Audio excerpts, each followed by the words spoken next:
Salut le internet. Le porno représente beaucoup du trafic web. Tu tapes n'importe quoi sur Ecosia, t'en trouves une version cul. Cactus porno, sac à dos porno, ukulélé porno, tout y passe. Cet épisode, il est pas là pour donner un avis sur le porno, mais surtout pour comprendre le film pornographique. Pour tous ceux qui aiment en mater, c'est se chauffer plus vite et plus fort, c'est pouvoir voir des fantasmes que t'as même pas forcément envie de réaliser dans la vie, dans cet immense réservoir qui est uniquement là pour satisfaire tes désirs. Et de faire gagner un max de thunes à la prod. Et justement, d'Avatar à Blanche-Fesse et les 7 mains, même bail, c'est un film. Donc en amont, avant toute l'œuvrette claquée, il y a un travail de réalisation. Et du scénario le plus pété au plus poussé, ça veut dire qu'il y a des acteurs et des actrices qui jouent un rôle, il y a un travail sur la prise de l'image et il y a un travail de montage. Et quand on consomme du porno, on peut vite le prendre comme référence pour sa propre vie sexuelle. On va démêler tout ça en 6 points. Le point numéro 1, c'est le plaisir pour le public. Ce que tu vois, c'est créé pour ton plaisir à toi, donc tout est fait pour pas louper l'énorme sexe de Jean-Michel 42 cm, les boobs virevoltants de Marie Cyprine, ou encore les visages qui gémissent à chaque assaut de ce boob. C'est du spectacle, comme dans les films, un film de combat, tu vas avoir des coups de pied retournés, salto, arrière renversé, tout ça. Alors que dans la street, tu mets un bon coup de poing, puis c'est fini. Mais c'est pas hyper impressionnant. Après, bien sûr que les acteurs et les actrices, ils peuvent prendre du plaisir, mais il y en a beaucoup qui ont aussi dit qu'ils ne font pas l'amour comme ils jouent dans leurs films.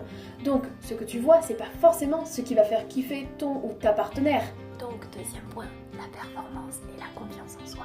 Parce que si tu te dis que ce que tu vois, c'est ce que tu es censé faire pour faire kiffer l'autre, tu peux vite te sentir comme la plus grosse bouse de l'univers en matière de sexe. On peut se sentir tout naze de pas réussir à faire entrer un lampadaire dans son orifice, de pas tenir aussi longtemps que tel acteur, de pas éjaculer des litres de foutre, de pas mouiller jusqu'à remplir un aquarium, ou encore de ne pas bander avant même que ça ait commencé. Et si tu attends de la personne avec qui tu es qu'elle fasse exactement ce que tu as l'habitude de voir, tu risques vite de la juger ou de lui mettre la pression si elle accepte pas la double peinée, de te faire des gorges profondes dès que t'en as envie, de faire des plans à 4, ou toutes ces pratiques qu'on voit hyper couramment dans les films porno.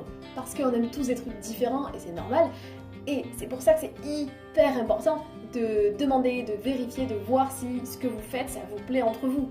Et là, on en vient au troisième point, le consentement. Tu verras très rarement les acteurs et les actrices demander à l'autre s'ils sont ok pour changer de position ou s'ils sont d'accord pour que Pierre-Étienne et son cousin se joignent à la partie. C'est logique, ce que tu vois c'est genre un échantillon des 4 heures de tournage qu'il y a eu avant. Si la production est respectueuse, les acteurs et les actrices, ils savent pourquoi ils sont là, ils savent ce qu'ils vont faire, ils ont déjà donné leur consentement. Et ça doit être pareil dans ta vie. Tu ne fourres personne sans lui avoir demandé son avis. Parce que ça a un nom. C'est le viol. Surtout qu'on peut avoir envie d'une fellation le lundi, puis pas le mardi, puis de quelque chose le mercredi et pas le samedi. Bref, on change de goût, on change d'avis et c'est tout à fait normal. Donc l'important c'est de communiquer. Le quatrième point, c'est que dans le porno, tout est possible. Tout existe sur internet et comme c'est bien pratique, tout est rangé par catégorie. Mais du coup, toutes les pratiques, elles peuvent te sembler égales. Sauf que dans la réalité, il faut une méga dose de confiance en l'autre. Parfois, pour certaines pratiques, il faut de la préparation et surtout, il faut une réelle envie. Donc non, il n'y a pas tout qui passe aussi facilement que ce que tu vois. Un autre point, c'est que le porno, il peut être créateur de complexes. Sur la majorité des vidéos qui sont mises en avant, le corps des hommes et des femmes, c'est le corps cliché standard qu'on va retrouver dans les magazines, dans la télévision, etc. Genre le corps qui est censé être sexy, être bandant. Le reste, c'est bien rangé par catégorie. Gros boobs, petits boobs, jeunes, vieux, toutes les couleurs de peau, toutes les couleurs de cheveux, il y a tout qui y passe. Ok, c'est pratique si tu sais ce qui t'excite et que tu veux le rechercher. Mais par contre, si tu cherches à retrouver ton corps à toi là-dedans, si tu te trouves en dehors des normes, bah du coup, tu peux te dire que t'es pas normal, que tu ne vaux pas le coup, que t'es pas suffisamment désirable. Et c'est super dommage, parce qu'on est tous des beaux gosses en puissance, on est tous le beau gosse de quelqu'un. Alors toi qui me regardes, tu es beau, tu es belle et oui, ton corps il est magnifique. Le dernier point, c'est les petits tips du montage. Est-ce que tu savais qu'il y avait un métier qu'on appelait le dérameur, dont le but était d'aller chauffer les acteurs pour qu'ils aient une samère érection avant de commencer? Bon ben non, il y a des pilules, il y a des injections, mais c'est pas tout le temps utilisé. Astuce!